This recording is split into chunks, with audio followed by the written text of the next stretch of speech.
Hey everybody, welcome back to the channel and a happy New Year's to everybody as well. I hope that you are ready for 2022. So Christmas morning, everybody opened their presents and of course there was lots of new toys for Lambo and the birdies.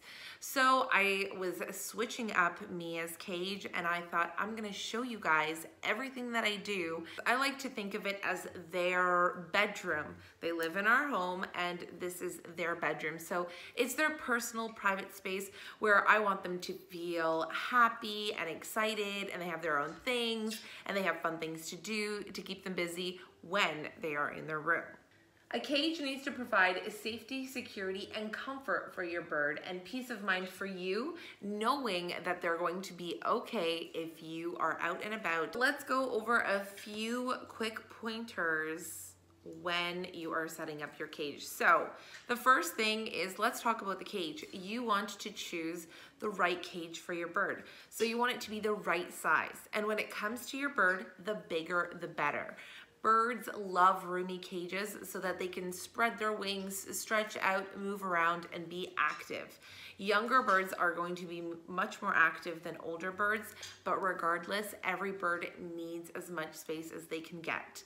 And you also want to be really mindful of bar spacing. That's something that we don't want to overlook because it can be dangerous if the bar spacing is too small or too big.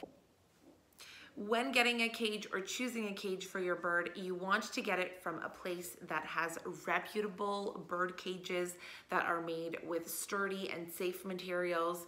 You want to look for things like stainless steel and you want to avoid things like lead and zinc because that's really dangerous for your bird. So you want to make sure that you're choosing a high quality, good, sturdy cage made from good material with great bar spacing and the right size. Is that too much to ask for? The next thing is you want to find the right place in your home for your bird's condo or bedroom. So you want to make sure that you're avoiding the kitchen area so that they're avoiding any fumes or strong smells that would be coming from the kitchen that are dangerous to them. Also want to make sure that you're not putting your bird's cage near anywhere where there's going to be cold drafts or anything like that. I'm just going to quickly add that when choosing the spot in your home, also make sure that they've got a great view. If they're hanging out in their bedroom, then we want to give them a good view to look at. Many birds are also going to find a sense of security when their cage is placed near a wall. So consider putting your cage somewhere where they have that wall. Now we're ready to set up our bird's bedroom. What do we need? Well, first off, we need perches and some ropes, some sisal ropes like this one will be great. We're also going to need paper towel or some recycled paper to line the bottom. We're also going to need toys, lots of fun and safe bird toys. We also need food and water bowls. So I like to have 3 of them. One is for water, one is for fresh food, and one is for dry food. And I always have dry food available for their food bowls, but you also are going to want a UV light if you live in a place where you have colder climate and winter and you don't get as much sunshine. So let's jump right into it. And the first thing we need to do is clean our bird's cage. So I'm just using a sponge and some lukewarm water with soap and I'm scrubbing everything down, making sure there's no droppings, food leftovers, or anything like that. And then I usually wheel it out, rinse it down, and let it dry. And I assemble or reassemble the perches and the sisal rope. So you want to make sure that you provide your bird with a variety of different perches at different heights with different textures within the cage. You want to arrange sanded perches near food bowls for short-term perching and a few up high for long-term perching and sleeping. There you want to think natural wood perches. Going to line the bottom with paper or paper towel. Paper is great because it lies flat. You can easily monitor your bird's droppings. It's non-toxic and cheap. Before we get into the toys, we need to talk about the right hooks. So you want to avoid those spring snap hooks or those metal hooks. They're not safe. Ones that completely twist and lock are very secure and safe for your bird. So you want to swap all those out if the toys didn't already come with those types, and then you can feel free to arrange and assemble the toys around the cage in different areas for your bird. You might want to put most of the toys around the top. That's where your bird is going to likely hang out the most. Mango only likes to hang out on the top of his cage, whereas Mia likes to hang out on the top a lot, but she also likes to have foot toys and things to do on the bottom. So once you get to know your bird, then you'll be able to assess where they're going to like having their toys. You can have them near the perches so that they can also perch up and stand comfortably when playing and destroying their toys. You can also include fun treats and foraging opportunities for your bird by hiding treats like small pieces of nuts in between or into the toys before you set them up in their cage. Toys are essential for your bird. It's going to provide your bird with stimulation and prevent boredom.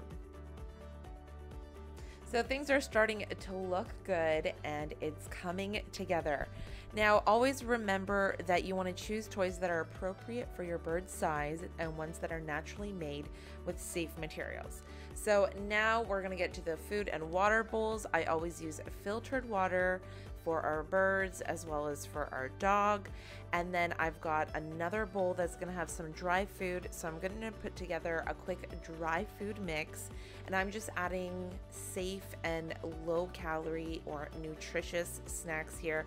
So pellets, we like to use Harrison's, organic pellets, chia seeds, oats, dry pasta. I've got some dry strawberries. And when I rotate the cage, I also like to include a NutriBerry in there to provide a little treat, especially since we have the goodest little birdie. To create more mental stimulation and provide a challenge, I turn this into a foraging opportunity by just adding some toys in. You can also explore with putting in veggies throughout the cage and also hanging up some fun treats. I usually like to put millet in one of those spiral holders. Oh yeah, baby, it's looking good in here. We've got our perches, toys, bowls, sisal rope, everything's clean, lined. We've got water and dry food, and now we're gonna make a fresh food salad. So the fresh foods are given every single morning, and then after a couple of hours, they are removed. But I always like to have dry food available because the birds are very active and you never know when they're going to get hungry. Another cheap, easy, and fun way to add some spice to your bird's life is just weaving paper throughout the cage, or you can use a toilet paper roll holder and stuff that with some paper so they can have fun exploring and destroying. So that's it for today, guys. I hope that this video was helpful in helping you set up your bird's condo or bedroom. And don't forget to like this video, comment, and subscribe to the channel, and I'll see you in the next video. And before we go, I just wanted to do a quick shout out. This is something I want to start doing with you guys, is shouting out your birds when there is something that is helpful from our videos that help your birds. Feel free to send in your photos as well, but today I wanted to give a shout out to Frankie, who recently was watching our videos on how to eat vegetables and eating pellets and all of the health benefits to that, and started eating vegetables. Frankie's eating vegetables. Frankie's eating vegetables. Good job, Frankie.